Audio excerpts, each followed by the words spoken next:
네, 반갑습니다. 주라사드입니다.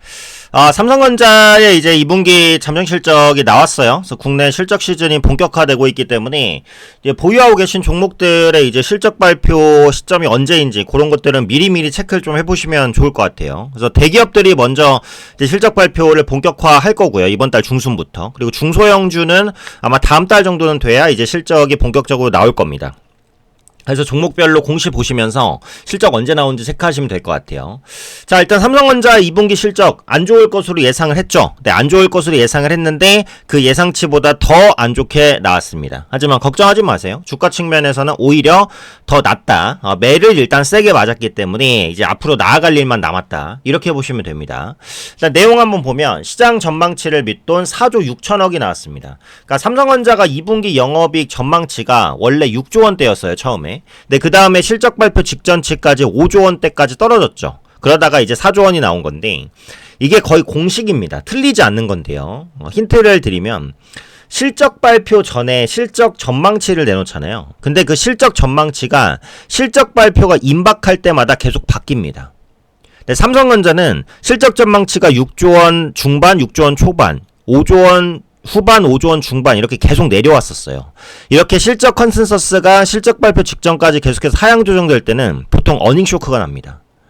그러니까 예상치가 낮아지다가 실제 실적은 더 낮아진다는 거죠. 근데 반대로 실적 발표가 얼마 안 남았을 때 실적 전망치가 계속 올라가는 경우가 있어요. 예전에 SK하이닉스가 그런 경우가 많은데 뭐 영업이익 전망 7조 원, 뭐 8조 원, 8조 원 후반대 이렇게 계속 올라가잖아요.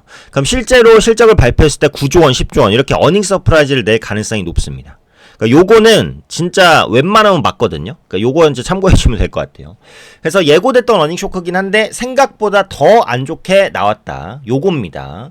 근데 실적이 이제 안 좋았었던 이유들이 나올 거잖아요. 뭐 이유는 이제 명확하죠. 그러니까 기본적으로 HBM에서는 SK하이닉스에 밀리고 있고 비메모리와 파운드리는 계속해서 적자가 나고 있습니다.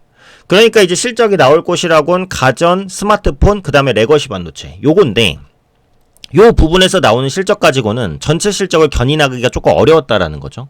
그리고 최근에 이제 레거시 반도체, 그러니까 구형 반도체 가격이 상승한 효과를 2분기에는 많이 못 받았어요. 이 효과는 3분기에 많이 반영될 겁니다. 그래서 3분기에는 레거시 반도체의 효과가 분명히 실적에 꽤 반영될 것이다. 이 부분을 일단 염두를 하시면 돼요.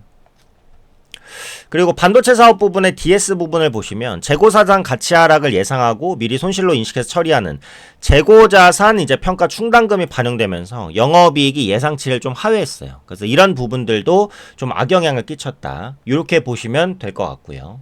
그리고 대중 제재에 대한 영향이 있었죠. 그래서 반도체 판매가 중국 쪽으로 조금 원활하지 못했다. 이런 부분들입니다. 그래서 기타 등등등등 앞서 말씀드린 파운드리, 그 다음에 시스템 말씀드렸죠. 비메모리 부분 낸드 적자, 고부가 제품 HBM은 실적 기여도가 낮다.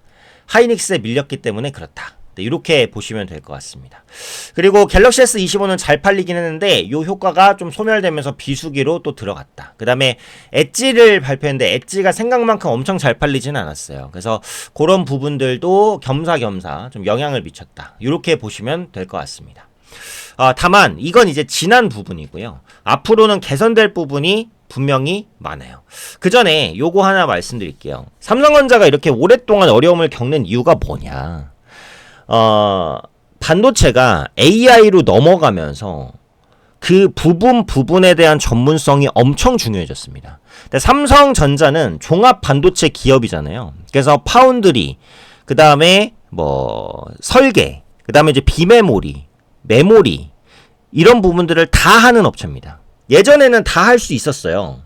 근데 지금은 다 하기가 어려워요. AI 반도체로 가면서 설계하는 사람은 설계에만 집중하고 파운드리는 파운드리만 집중하고 메모리는 메모리만 집중해야 이 고성능 반도체에 대한 수요를 맞출 수 있게 됐습니다.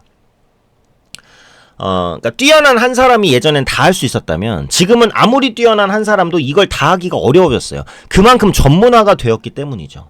자, 예를 들어 볼게요.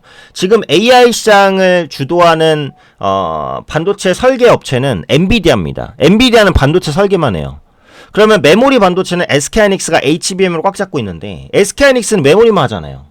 파운드리는 대만의 TSMC가 다 잡고 있는데 대만의 TSMC는 파운드리만 합니다. 다 다 하나만 전문 분야를 하는 애들이 최고의 랭킹에 올라와 있어요. 근데 삼성전자는 이걸 다 한단 말이에요. 그러니까 제대로 잘하기가 당연히 어렵겠죠.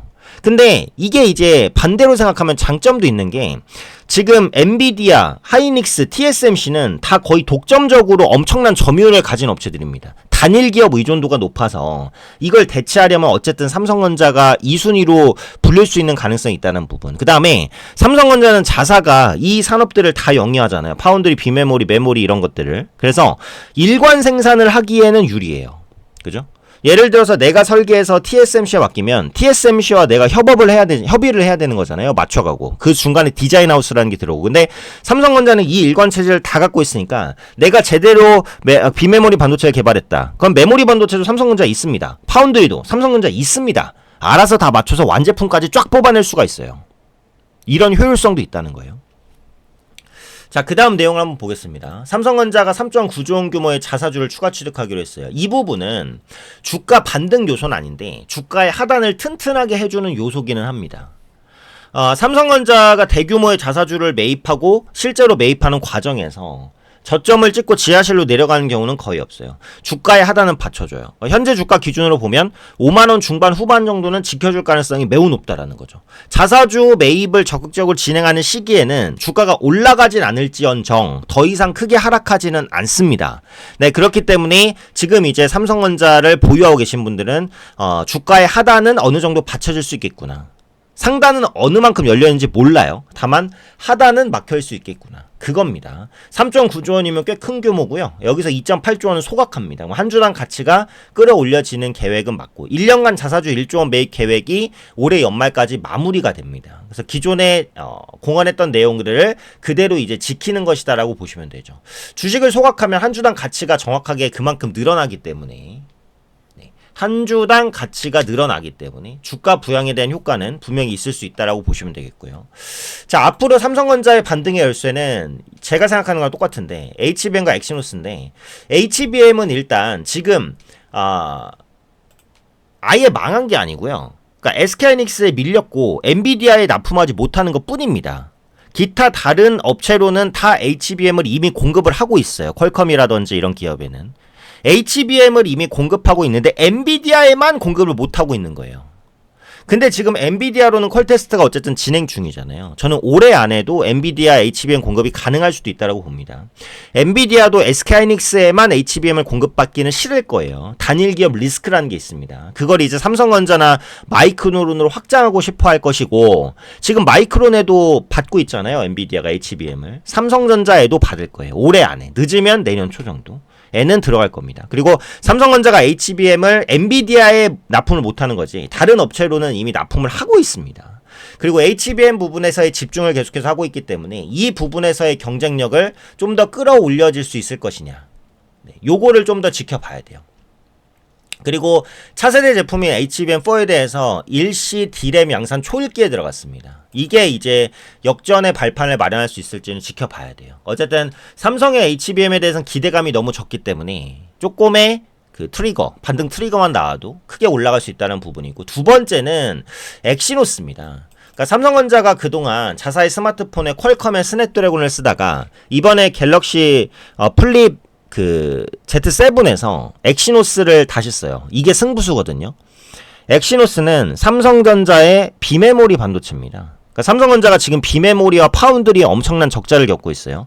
만약에 엑시노스가 성공적으로 안착하게 된다면 비메모리 부분의 실적을 끌어올리는데 크게 기여를 할 겁니다. 그뿐만 아니라 그 엑시노스가 삼성전자의 파운드리에서 완성이 될 거예요. 그러면 파운드리 부분의 적자도 완화가 될 겁니다. 지금 삼성전자가 비메모리 반도체와 파운드리의 적자로 힘들어하고 있는데 엑시노스가 자리를 잡으면 이 비메모리와 파운드리가 다 끌어올려질 수 있다는 거예요. 이게 핵심입니다. 물론 쉽지 않아요. 그동안 엑시노스는 계속해서 퀄컴의 스냅드래곤에 밀려왔고 이번에도 그럴 가능성이 높기는 합니다. 다만 언제까지고 삼성전자가 AP를 퀄컴에만 의존할 수는 없어요. 이번에 아주 좋은 성능도 아니에요. 그냥 중간 이상의 성능만 낸다라고 한다면 엑시노스는 어느 정도 자리를 잡을 수 있습니다. 그래서 이 성공이 삼성전자의 주가에도 엄청 중요하다. 근데 이것 또한 기대감이 거의 없어요. 그래서 조금만 해주면 됩니다. 조금만 해주면 주가에 도움이 될 거예요. 자, 지금 3분기 실적 전망치는 얼마냐? 7조 원에서 8조 원 나옵니다. 지금 4조 원대 어닝 쇼크임에도 불구하고 7, 8조 원 정도. 앞서 말씀드렸죠. 레거시 반도체 부분의 개선, 그다음에 비용 관리, 네. 그다음에 이제 그 HBM 부분에서의 성과 기대감, 그리고 스마트폰과 가전 부분. 이런 것들을 복합적으로 3분기에는 살아날 것으로 보이니까 실적은 2분기가 저점은 거의 확실해 보인다라는 겁니다. 그렇다면 삼성의 매수 기회가 왔다라는 건데 언제 매수할지가 관건이잖아요. 그거 궁금하신 분들은 문자 주시면 됩니다. 삼성으로 문자 주세요. 번호는 상단에 있죠. 010-9839-3454입니다. 010-9839-3454로 삼성이라고 문자 보내주시면 삼성전자의 매수 타이밍 말씀드릴 거예요. 자, 지금 자사주 매입하고 있습니다. 2분기 실적 바닥입니다. HBM에서의 성과 아마 하반기에서 내년 초 정도에는 나올 거라고 보고요. 그다음에 비메모리 반도체와 파운드리도 최악을 지나는 국면이라고 생각합니다. 그렇다면 당연히 사야죠. 언제 살 것이냐? 그게 중요하죠. 그거는 문자 주세요. 무료로 말씀드릴 거고요. 네, 010-8939-3454 삼성이라고 문자 주세요. 삼성이라고 문자 주시면 삼성전자에 대한 신규 매수 타이밍 어떻게 가져갈 것이냐, 그리고 삼성전자의 향후 주가에 대한 전망과 전략까지 자세하게 말씀을 드릴 겁니다.